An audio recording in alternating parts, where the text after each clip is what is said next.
What's up, YSN? Welcome in. We're at Tavern 26 here for the Campbell Memorial Red Devils, the home of the Red Devils, each and every Wednesday through the fall sports season.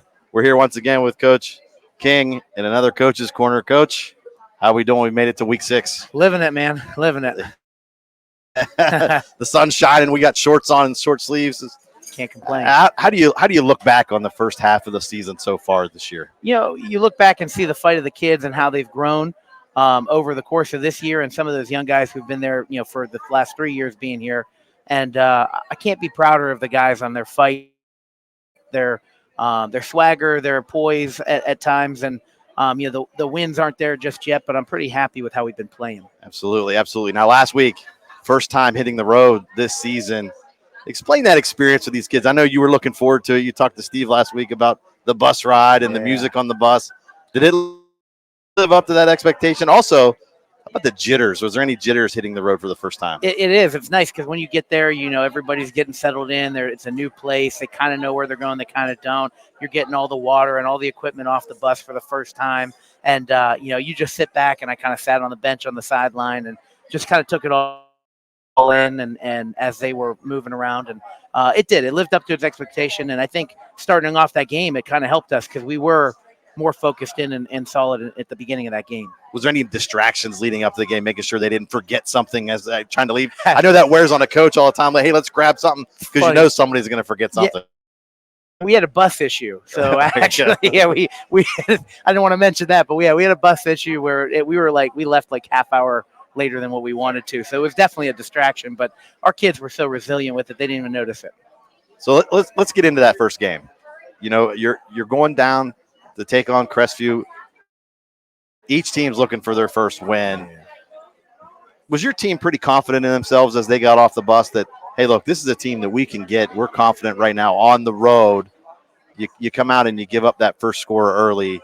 Did the heads go down right away, or was it something that they were able to maintain their composure? They definitely maintained their composure. It was a compilation of a couple mistakes that I think you could see the kids' heads go down just a little bit, but they continue to fight. I mean, we blocked a punt at the beginning of the game. We were at the 6-yard line, and it's just a killer when you can't put that in. Yeah. And we didn't put that in for a score. So, if we could take back something, it would be that drive right there, and hopefully we can put that in. You were able to answer that initial score by Crestview in the second quarter. Oh, we had a great drive. How does that propel the confidence in these kids? Oh, I was for the jacked rest? up, Yeah, man. I'm sure. I really was. It was such a good drive. There was a couple things that were in our favor, a couple things that weren't. Penalty against us, penalty for us, and but our kids would just chunk the ball down the field. We took off a lot of time off the clock, and we ended up in the end zone. And that was something I begged for the kids to be able to do the last couple weeks before that. So for them to come out after not putting one in and then doing that, it just shows the growth of our team and how resilient we can be if we could just keep that up for 4 quarters. Sure. And so eventually you give up the 2 pick six. Yeah, in a that row. goes back the other way, and that's usually a killer momentum-wise, confidence-wise. What's the message to your group after you give up 2 unexpected pick 6 turnovers that lead to a touchdown? How do you want to respond? How do you want this game to end? Do you want it to end with the tail between the legs, or do you want to end going out with a fight and with a little bit of pride and things like that? So when things like that happen and you could kind of tell that it's getting away from them, you got to refocus them and tell them, like, hey, is this how you want to be? Is this how you want your season to look? Is this how you want your game to look? Or do you want to keep fighting and fight until the whistle's done? Absolutely. So you were able to respond later in the game with an 88-yard kickoff return for a touchdown. That was our freshman too. Do you tell these kids, hey, look, if we limit these mistakes that we self-impose, we have the big play potential to strike quickly on these other teams. Does a play like that help you with your argument in that cause? 100%. They look forward. If one thing, kids look forward to seeing some success like that on film. And when you point out the things like, hey, look at this blocking, look at this, look at the kid that was able to make that happen. DJ's a great kid, a freshman. That's his first time ever touching a varsity snap. And I actually, me and another coach called it. I go, watch, DJ's going to get this ball. He's going to take it to the house. And he did. It's just one of those things that, it does light up a fire between everybody on the team there. So. And I was going to ask, how does that make you feel when you see a freshman able to achieve, let's call the dream. Their first time taking it to the house in a varsity football game. And what's the reaction of his teammates when that happens? We lit up. You couldn't tell we were losing the game at that point in time, which is a good thing and a bad thing, but it was just nice because you want these kids to rally around each other when they're successful, not just when the single person's successful, but when their teammate's successful, when they're starting to slap, give kids high five, slaps on the butt, things like that. Like, that's how you're becoming a family and you're becoming a football team. Absolutely. Defensively, gave up about 280 yards on the ground, something I'm sure that you guys have talked about and something you want to clean up. Yeah. Moving forward, that's not what we're. We normally aren't like that. If you look at the previous games, we're actually pretty stellar on defense in terms of on the ground. That kid definitely had the number 5. Credit to him when credit's due. I mean, that kid was a big kid. Hawkins. Hawkins. He was. He was hard to take down. And I give credit where credit's due with him. He never quit on a play and things like that. And our kids just got to wrap up and tackle. How does that lead forward coming into this week of practice? Let's just talk about the elephant in the room, because here come the G-men of Garfield putting up 50 points a game right now, and they have Mr. Sell toting the rock. Yeah. How do you clean that up defensively, if you can? I mean, what's the game plan moving forward? Yeah, I mean, our kids are capable of cleaning those things up, and the big thing is, when you don't tackle well, guess what? You tackle in practice and you take what you got to take. It doesn't happen very often nowadays with football, with thudding and things like that. But the little time that you can, you take pride in that, and the time that you can't, you do tackle drills. So we really put an emphasis in individual defense on tackling drills, and we took down a little bit in practice this week just to, you got to replicate it a little bit. I was going to ask, is that something that you just correct looking at the tape, or is that something actually tangible you go out on the field and try to correct it? You see it on film, and then you take that and hopefully translate it to the practice field, and then translate it to the game. If these kids saw that their elbows are out, trying to wrap up with their arms and kind of tackle them with their hands rather than bring in their feet and things like that, and you got to practice that at football. It doesn't come naturally to everybody. How do you plan for the unexpected in a game against Garfield, who's heavily will just line it up and just try to knock you over, shove it down your throat? How do you plan for the unexpected if they decide to come out with a different wrinkle? Yeah, I mean, their quarterback's a pretty good thrower too. I mean, for what they throw, I'm very, I'm kind of excited to play them, because you get a challenge like that. Yeah. The challenge might be, hey, we got to stop them. The first drive, they scored every first drive they've ever had. If we stop them, that's a win, and that can carry some momentum throughout the football game, and you never know. So I think just preparing them to stop what they're really good at is the number one thing, because a team like Garfield, and I've been a part of those teams where they've been putting up 50 points, they're not going to change what they do for anybody. So if we could stop what they do well and we make them change, maybe we get them out of their element. Right. Big thanks to Dan Dull here at Tavern 26. Hosts us every week with the Campbell Memorial Red Devils show here through 5 weeks. Okay. Aside from the record, okay, let's just throw that out. How do you compare your team now to where they were August 1st? Oh, leaps and bounds. We really are. I mean, each kid is getting better at the position. We've been moving kids around to fit them in a better spot in our offense and defense. Kids are responding really well. It's a lot easier to say that with the record being good, but without the record even being around, if you look at this team, we're miles ahead of where I expected us, honestly, to be at week 6. That's great.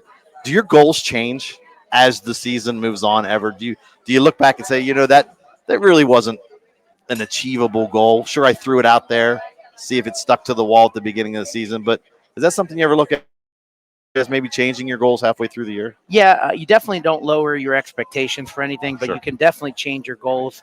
And the goals are definitely a response to what's happening too. So if little things are the mistake, then you make your new goals are, excelling at the little things. If big things are a problem, then you change your goals to that.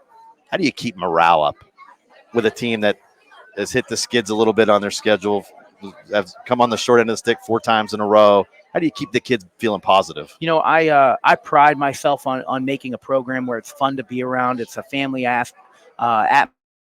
atmosphere. Kids want to play football, and some more than others, and things like that. And you don't get it perfect, but my main goal is to make sure that football is definitely number one. Wins are number one, but it's not really number one. It's more, the family atmosphere. Spaghetti dinners. It's hanging out after practice, before practice, lifting every day, and the younger guys, underclassmen, they have something to look forward to. The older classmen you got to keep because with now the playoffs, you can bring you could be 2-8 and make the playoffs.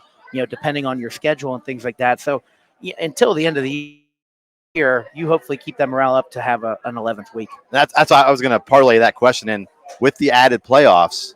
You look at your schedule moving forward. Yeah, it's pretty winnable for Campbell the second half of the season to put yourself in that position too. Yeah. I mean, these kids were able to beat a Lowville. We're able to beat McDonald's. We play them again. I do feel confident that games are shifted in our favor. So the fact that those are some really good football teams, sure. They're not 4-1, 3-2, those type of things. Then I feel good about playing the teams that we have coming up. I feel at least confident that we have some winnable games that we can boast ourselves into the playoffs. How do you separate the coach from the person with Coach King? And what I mean by that is there a line you draw, and then that's how you build the relationship with these kids moving forward? Yeah, I mean they know when I'm serious and when I'm kidding around, kind of thing too. But they know me. They know me as a coach, but they also know me. My son's around, my wife's around. They know me as a dad and as a person too, and that's a huge thing because kids like nowadays they need to see that from somebody other than their parents at times too. So we build relationships by just individual conversations in the weight room in the off season. During the season, I have individual conversations throughout practice with young kids, old kids, all that stuff, and I ask about them. I want to know about who they are and what they want to be outside of football, and it builds a good relationship. Absolutely. Is it important for you to have your family around to let them know, hey, this is important in life, and it's part of the life lessons of sports that you can teach? Yeah, it's a kind of a double-edged sword with that too, is that I want my family around because we miss a lot of family time during football season, and so the more my family comes around, the better I feel as a dad and as a husband. But also it's nice to see the kids, the more that my kid is around and my wife is around and my family, they see the type of person I am outside of football too. How do you measure success the rest of the way this year? Well, outside of wins and losses, I want to say wins and losses. Yeah. I'm going to say it. I want to say wins and losses. I get that, but outside of wins and losses, what's successful in your eyes as the football coach? I want to see our kids play 4 quarters, no matter what the score. I don't care if we're up by 40 or down by 40 or whatever it is. I want to see our kids play 4 quarters and know that they gave 100% all the time in practice, in the game. They never give up, and they know that life is bigger than football. If I can get that out of them, I'm happy. Absolutely. I've got a question I love to ask everybody is something behind the scenes. What's the craziest thing you've seen this year that you can talk about that nobody sees outside of in practice or on the bus on the way to an away game or in 2-a-days? It's just something I always like to ask coaches because usually they light up with some kind of answer. Yeah, I don't know. That's crazy. I mean, there's a lot of crazy things. Sure. That's a tough one. Craziest. Something you scratch your head just like, I cannot believe he just did that. Yeah. I mean, there's scout team players are always a funny thing with that too. But nothing. It's weird. Nothing really comes to mind that's too. Maybe I've seen it all. I don't know. Maybe, maybe I've seen it all. But nothing too crazy comes to mind with something like that. Do you have somebody that's the biggest character on the team that you could pinpoint and say, yep, right there he is? Yeah, we got some characters. I mean, you're going to meet one, Malik. He's a character in his own way. You'll see him here shortly. And Marquand is a freshman. He's a character. We got a lot of kids that are interesting and fun and in their own way. And I just love mixing them all together. Is just awesome. That's the greatest dynamic of sports and coaches. You could see the dynamic of the backgrounds these kids come from, and then you get to mesh them all together. And and you have a different background yourself as a coach and former player and high school athlete yourself. So I always enjoy that dynamic. Is that something you like to see as well? Yeah, I love seeing the different kids and in Camel, honestly, see it more than anywhere else, maybe, is the different dynamics. You have kids that come, from all over, all different aspects, and it's just so nice to see how they can come together and play a single game together. You know what I mean? I'm gonna fly off the handle here. Favorite movie of all time? Oh man, funny. I have my students do this in class to get to know me a little bit. I have to go with the same thing. Ace Ventura: Pet Detective is probably my favorite. I don't know why. I love it. But I'm a Jim Carrey guy. Absolutely, yeah. He's something else. Favorite sports movie of all time? Boy, Remember the Titans is always like the one that you want to go to. I like Remember the Titans, but I also like The Replacements. I'm a comedy guy. Keanu Reeves. That's a good one. That's a good one as well. One more question. It's a fun one as well. If you could be an assistant coach on any college staff right now, what head coach would you want to coach under? And why? Nick Saban. Popular answer. That's a very probably popular, but as a coach, you even as a head coach, you still strive to learn every single day. I learn from my assistants all the time, and the game changes, game evolves. I've probably forgotten more than some of the kids know nowadays, but because I'm at that point, but I'm still trying to learn. And Nick Saban just doesn't seem to forget anything, so it's nice. Back in the day, if he's still coaching, Jim Tressel would have been the one, though. Oh yeah. There's no doubt. Being from Ohio, that should be the automatic answer there. For sure. Yeah. Well, Coach, thank you very much. I appreciate it, Coach Andrew King, here on the Coach's Corner at Tavern 26. Appreciate it. Thank you, man. Thank you.